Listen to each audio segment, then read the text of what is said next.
Hello, कैसे आप सब। उम्मीद है सब खैरियत से होंगे। तो आज हम नया चैप्टर जो फिज़िक्स का लेके आए हैं, class 10th NCERT science. Chapter number 14 है सोर्सेस ऑफ एनर्जी। इसके बारे में आज पढ़ेंगे हम।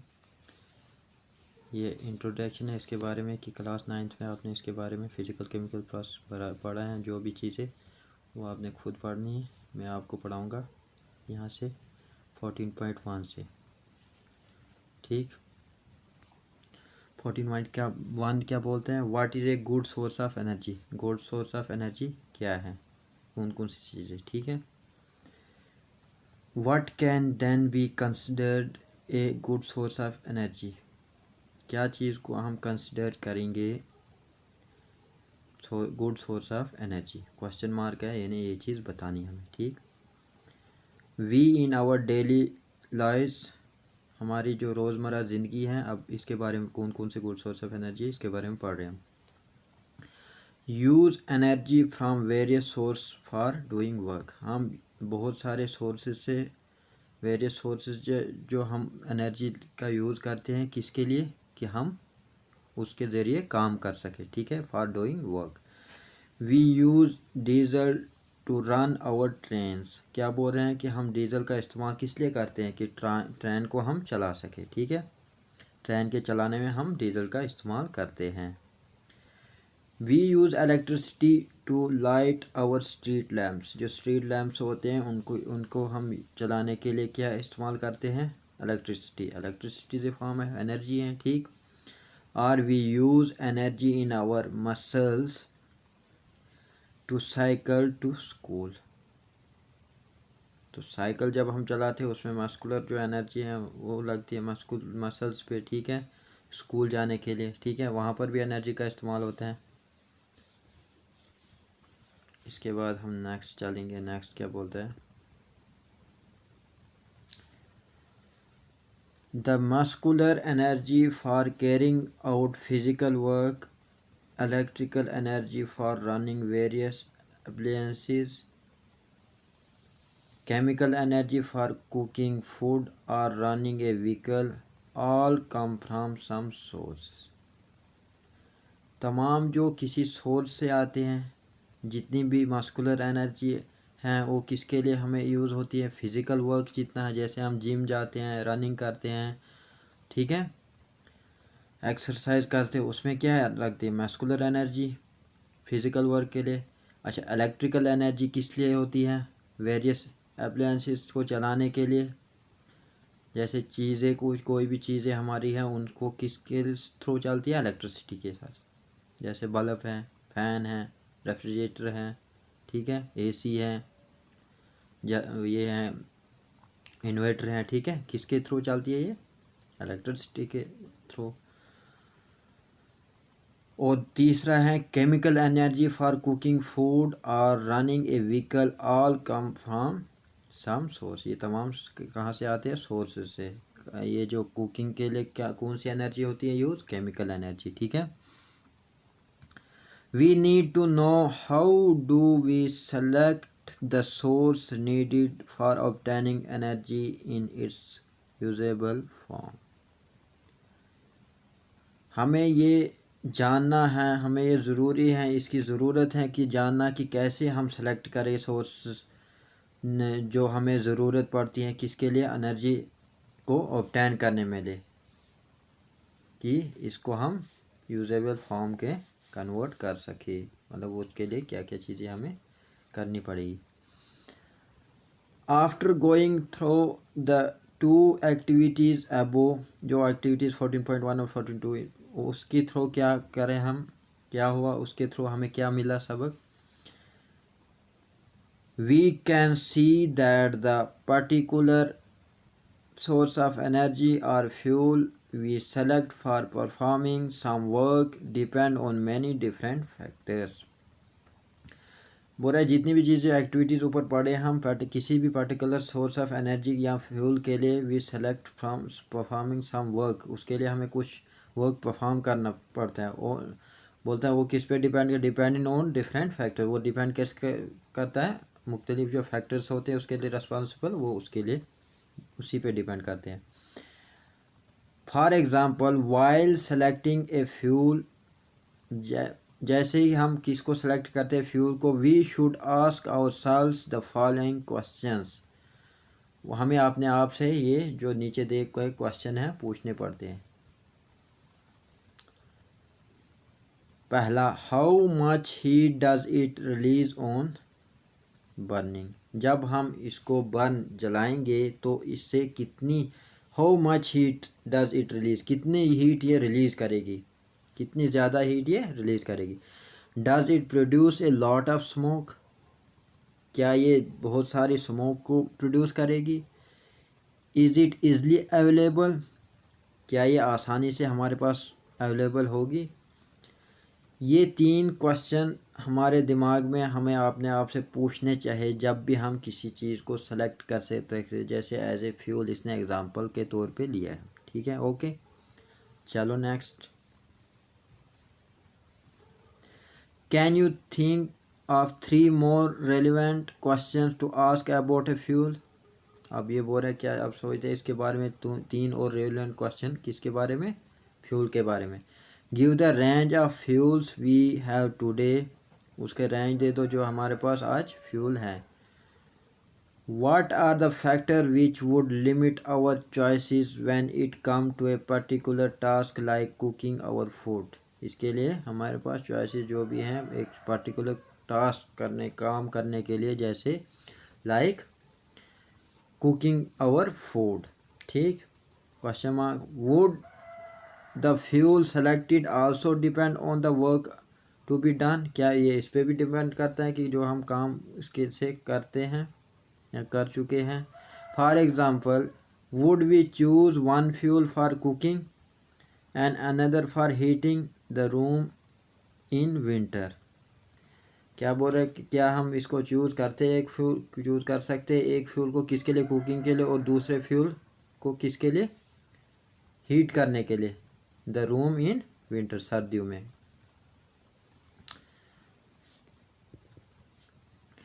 We could then say that a good source of energy would be one,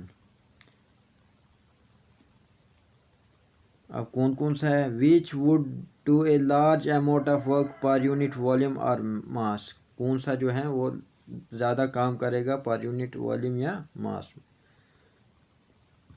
B easily accessible, क्या वो इज़ली एसेसेबल होगा, क्या हम इसको यूज़ कर सकते हैं आसानी से, उसको उससे काम ले सकते हैं, या उसका जो चीज़ है जो इस्तेमाल कर सकते हैं हम आसानी से। Be easy to store and transport, वो क्या होना चाहिए, आसानी से उसको हम स्टोर भी कर सकने चाहिए और उसको ट्रांसपोर्ट भी आसानी होनी चाहिए उस ट्रांसपोर्ट करने में। And perhaps most importantly be economical, मतलब इकनॉमिकली उसका बेनिफिट होना चाहिए, इम्पोर्टेंसी होनी चाहिए, फिर ही हमारे लिए वो बेनिफिट। अब ये क्वेश्चंस हैं 3।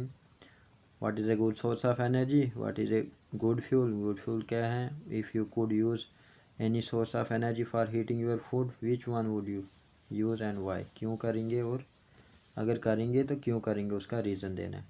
ठीक है, अब हमारा नेक्स्ट टॉपिक हो गया कन्वेंशनल सोर्सेज ऑफ एनर्जी। इसमें पहला जो टॉपिक है वो फॉसिल फ्यूल्स हैं।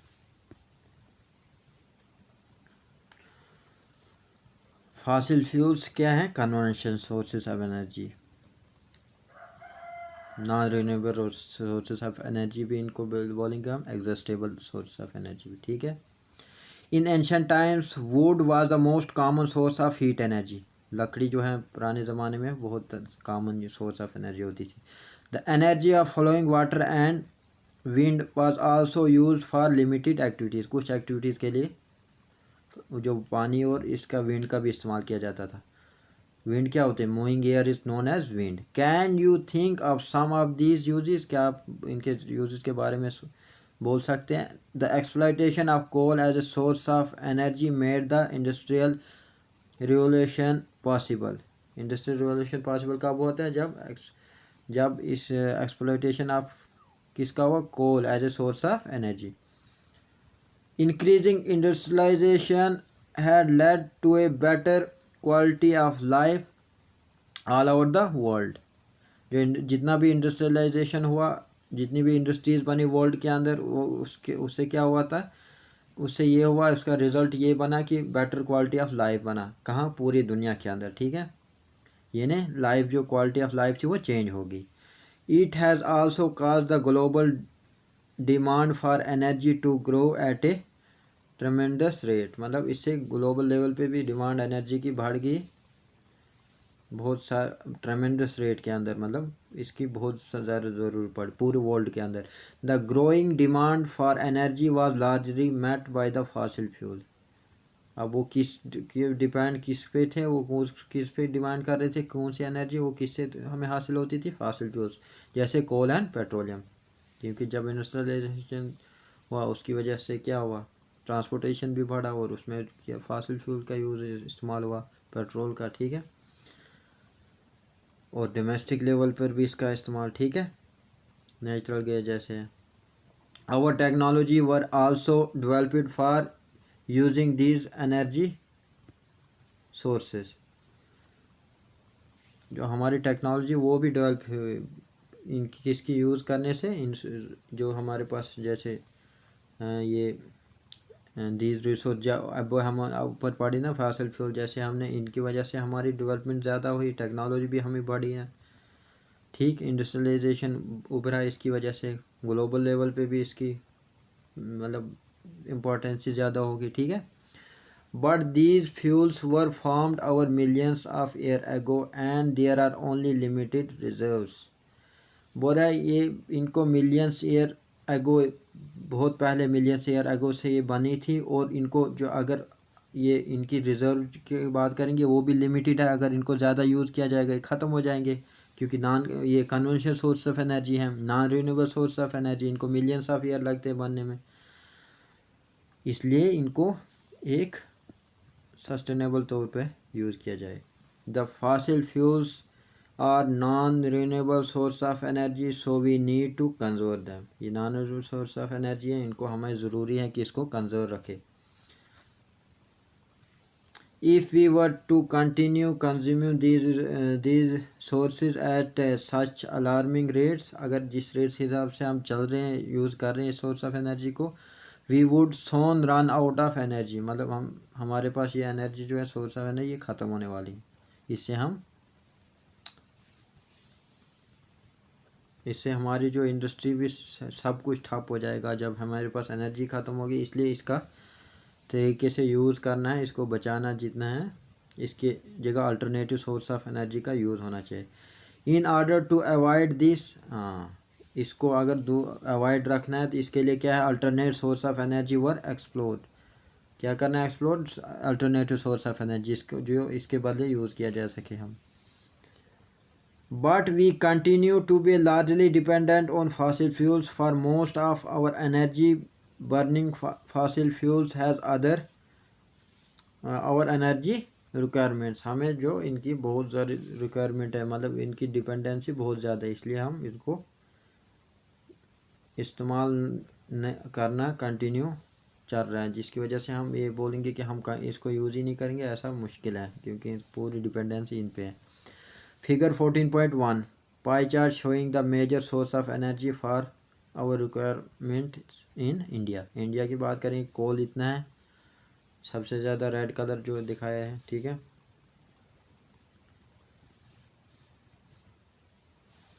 ये कोल है, पेट्रोलियम है, नेचुरल गैस, ठीक है। उसके बाद आ गया ये न्यूक्लियर वाला, फिर ये विंड है लास्ट, ये इधर रेड के साथ विंड, और ये हाइड्रो है, ठीक है। उसके बाद करेंगे हम आगे की बात, क्या बोल रहा है ये, burning fossil fuels has other disadvantages too. Fossil fuel का जलाना भी एक डिसएडवांटेज है। We learn in class 9th about the air pollution caused by burning of coal और पेट्रोलियम प्रोडक्ट्स। जो कोल और पेट्रोलियम प्रोडक्ट जितनी प्रोडक्ट्स हैं इसके थ्रू, उनकी वजह से क्या होता है, एयर पोल्यूशन होता है। ये क्लास 9th में हमने ऑलरेडी पढ़ चुके हैं, ठीक है। The oxides of carbon, nitrogen and sulfur that are released on burning fossil fuels are acidic oxide. Fossil fuels क्या है? Acidic oxides. These lead to acid rain. इससे क्या होता है? सल्फ्यूरिक एसिड या नाइट्रोजन, कार्बन डाइऑक्साइड, ये oxide जितने भी, इनसे क्या होता है? एसिड रेन बनते, which affect our water and soil resources. और जब एसिड रेन होगी, वाटर भी हमारा ख़राब होगा, पोल्यूशन में होगा, और सॉइल भी हमारी ख़राब होगी, ठीक। In addition to the problem of air pollution, recall the green house effect of gases like carbon dioxide, CO2 भी बढ़ेगा, इससे ग्रीन हाउस इफेक्ट होगा, एयर पोल्यूशन जब बहुत ज़्यादा होगा, ठीक है।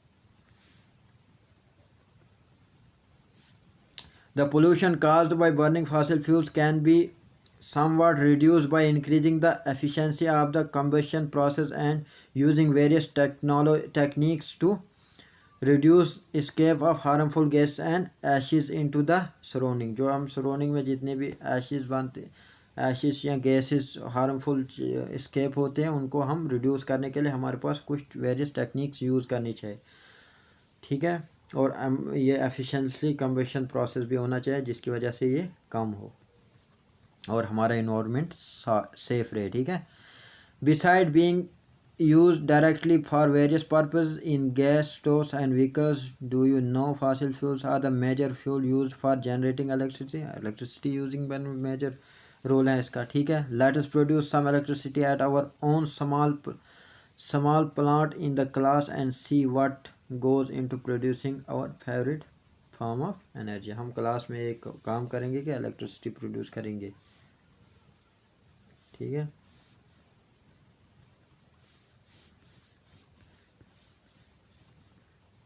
ये हम क्या करेंगे, a model to demonstrate the process of thermo electric production. Thermo electric production कैसे होती है, देखो आगे बल्ब भी जलेगा इसमें।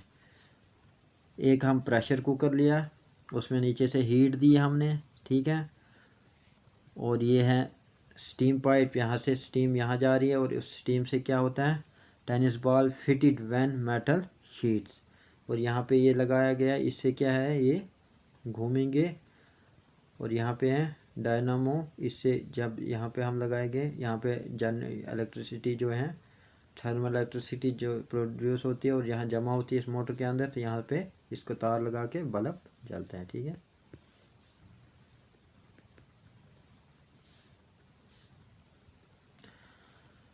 अब ये थोड़ा सा पढ़ लेंगे हम, नेक्स्ट फिर कल सेकंड लेक्चर में थर्मल पावर प्लांट पढ़ेंगे 14.2.2, ठीक। This is our turbine for generating electricity. अब ये ऊपर दिया गया है, ये हम टर्बाइन थे यूज़ किया था किसके लिए, इलेक्ट्रिसिटी जनरेट करने। The simplest turbines have one moving part, A rotor, A blade assembly। The moving fluid acts on the blades to spin them and impart energy to the rotor। कहाँ के लिए import करता है energy, rotor के लिए। Thus we see that basically we need to move the fan. हमें basically क्या ज़रूरत है कि वो फैन मूव करना चाहिए, जिसकी वजह से डायनेमो इलेक्ट्रिसिटी जमा होगी और हमारे जो हमारा बल्ब उसमें लगाया वो चलेगा। The rotor blade with speed which would turn the shift of the dynamo, जो ऊपर आगे लगाया मोटर जहाँ पे जमा होता है, and convert the mechanical energy into electrical energy। Mechanical energy क्यों, वहाँ पे हीट दी, स्टीम हुआ, वो जमा हुआ उधर, ठीक है। ये है ना, यहाँ स्टीम यहाँ इससे चला, और ये इससे चलने की वजह से जब इलेक्ट्रिसिटी जमा हो, मतलब chemical energy, the mechanical energy into electrical energy, ठीक। The form of energy which has become a necessity in today's scenario, the various way in which this can be done depend upon availability of the resource. ये जो भी जितनी भी चीज़ें ये होती हैं, इसकी ये किस पे डिपेंड करती हैं, रिसोर्स। आप जब आपके पास वेरियस रिसोर्सेज होंगे तो ये काम आप करेंगे तो आप इलेक्ट्रिसिटी जनरेट कर सकते हैं, थर्मल या हाइड्रो। ठीक है, we will see how various source of energy can be harnessed to run the turbine and generate electricity in the following section. अब हम नेक्स्ट सेक्शन जो फॉलोइंग सेक्शन है थर्मल पावर प्लांट में हम ये पढ़ेंगे कि कैसे जो वेरियस सोर्स ऑफ एनर्जी के यूज़ होती है किसके लिए, to run turbine and generate electricity. ठीक है, थैंक यू, फिर नेक्स्ट लेक्चर में हम मिलेंगे। ओके।